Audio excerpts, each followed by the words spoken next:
اللہ کریم نے فرمایا یہ جو 5 علامتیں ہیں، 5 اللہ تعالیٰ کا ذکر ہو تو دل ڈر جائے، وَإِذَا تُلِيَتْ عَلَيْهِمْ آيَاتُهُ زَادَتْهُمْ ایمانا، قرآن پڑھا جائے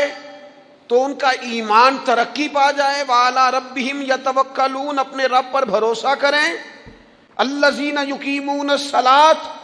وہ لوگ جو نماز قائم کرنے والے ہوں، وَمِمَّا رَزَقْنَاهُمْ يُنْفِقُونَ، اور جو ہم نے انہیں دیا ہے اس میں سے ہماری راہ میں خرچ کرنے والے ہوں۔ فرمایا جن لوگوں کے اندر یہ 5 علامتیں پائی جائیں گی، اولئک ھم المؤمنون حقا، فرمایا یہ سچے مومن ہیں۔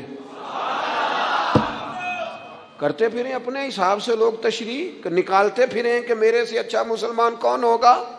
لیکن رب کا قرآن کہتا ہے اپنا محاسبہ کر کے دیکھ لو، اس کا ذکر ہو تو دل ڈرتا ہے۔